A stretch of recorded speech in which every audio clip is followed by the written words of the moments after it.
history of the communist movement in Iran dates back to the late 19th century, when Marxism first became introduced to the nation's intellectual and working classes. As a result of the rapid growth of industry and the subsequent transformation of the country's economy from a feudalistic system into a capitalistic one. Being close to the Soviet Union and the Caucasus, northern Iran became the primary center of underground Marxist and Social Democrat political activity, and many such groups came into being over the years.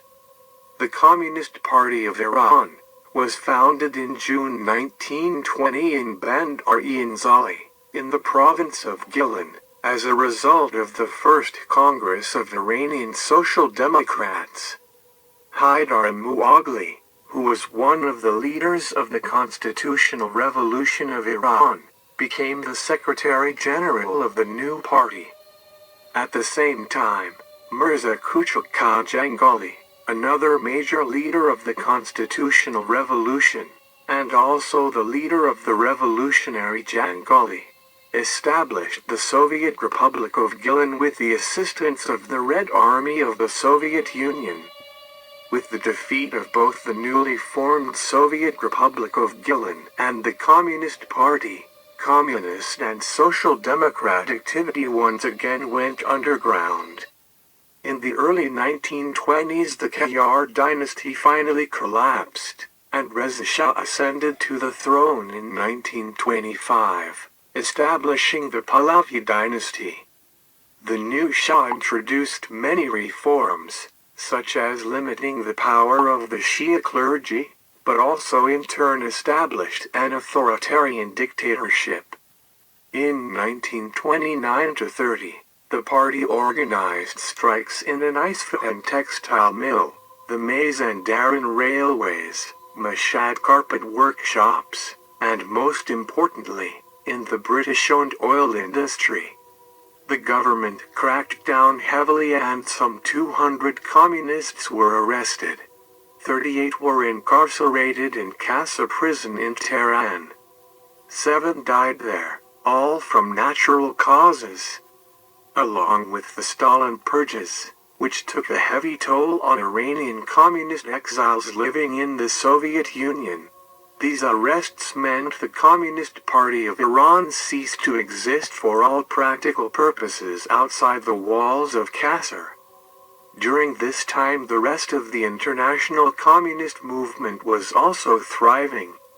The communist world expanded dramatically in the decade following World War II, with Eastern Europe, China, North Korea, and Vietnam all becoming states dominated by their respective communist parties, usually via military victory. In the United States, Iran was seen as the holder of reserves of petroleum with vital strategic value to Western countries, and as part of a northern tier of countries that constituted a geopolitical first line of defense for the Mediterranean and for Asia. To counter the activities of the USSR, the CIA established Operation Batum in the late 1940s, funded at $1 million a year. It prepared both disguised or deliberately misrepresented black propaganda in the form of newspaper articles, cartoons, leaflets, and books, which it translated into Persian, most of which portrayed the Soviet Union and the Tudeh as anti-Iranian or anti-Islamic, described the harsh reality of life in the Soviet Union, or explained the Tudeh's close relationship with the Soviets and its Popular Front strategy. In addition, it paid right-wing nationalist organizations and some Shia religious figures. Its agents provoked violent acts and blamed them on the communists, and hired thugs to break up Tudeh rallies. Nonetheless, the party was able to fill the streets of Tehran and Abadan with tens of thousands of enthusiastic demonstrators for May Day in 1946.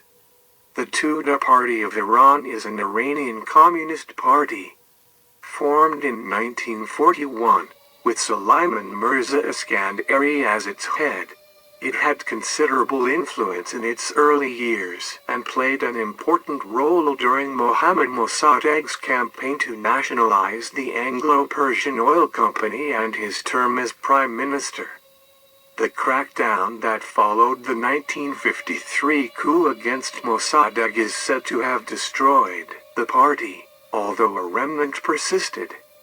The party still exists but has remained much weaker as a result of its banning in Iran and mass arrests by the Islamic Republic in 1982, as well as the executions of political prisoners in 1988.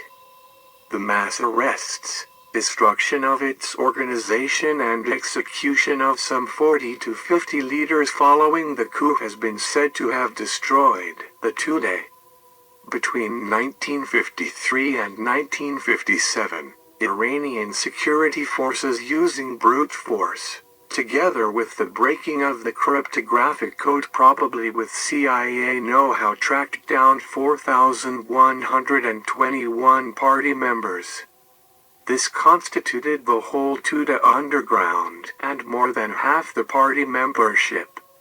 Tudeh infiltration of the military by the MO totaled 477 members in the armed forces, 22 colonels, 69 majors, 100 captains, 193 lieutenants, 19 non-commissioned officers, and 63 military cadets.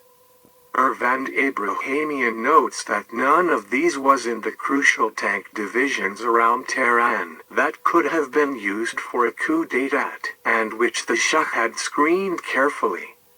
Ironically, a Tudeh colonel had been in charge of the Shah's personal security as well as that of Vice President Richard Nixon when he visited Iran. The Tudeh had the opportunity to assassinate the Shah and the U.S. Vice President but not to launch a coup. Major Behrouz is more optimistic about the party's chances of stopping the coup, saying that while most of the Tudeh officers were in non-combat posts, they were in a position to access and distribute weapons. In their memoirs, high and middle-ranking members have confirmed their ability to distribute weapons and even assassinate key Iranian leaders of the coup. Hence, with a disciplined party membership, backed by military officers with access to weapons, the Tudeh had a strong hand. One of the members of Tudeh Party of Iran was Roozbeh. Roozbeh, the son of an army officer, was born in Malaya in August 24, 1915, and grew up in Hamadan and Kermanshah, Iran. He entered the army and excelled at the military academy, won a teaching post at the officers' college, impressing both students and his superior. Involved in left-wing groups, he was arrested after a mutiny in Khorasan and put on trial in 1946. There he declared himself a full-fledged revolutionary who did not belong to the merely reformist Tudeh party. He was convicted of spreading sedition, cashiered from the army, and sentenced to 15 years hard labor. He escaped 4 years later and set up the military organization of the Tudeh party. Roozbeh was believed to be Red Pimpernel, who in a series of disguises walked into and out of innumerable baited police traps with the swashbuckling courage that made him a figure of legendary proportions, both to the party, the security authorities, and the general public. In his political beliefs, Roozbeh opposed liberalism and deemed some of the Tudeh leaders mere reformers, bourgeois liberals, and parliamentary lobbyists. During this hiatus from the party, he carried out 5 assassinations according to his confessions.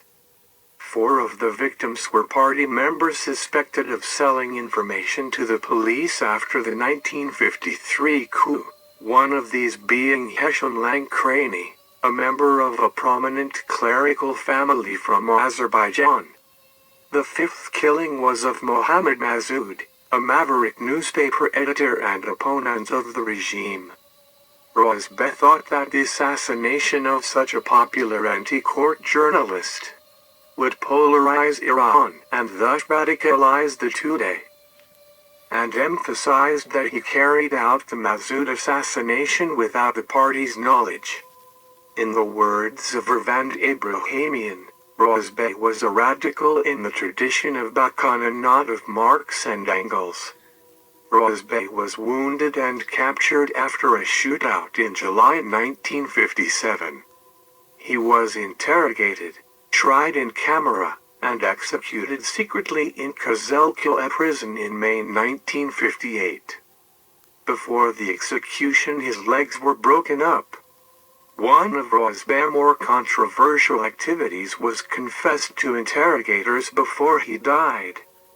The night before his execution, Roozbeh composed a 70-page testament to condemn capitalism, to praise socialism, and to explain why he was willing to die for the great revolutionary cause of the Tudeh party.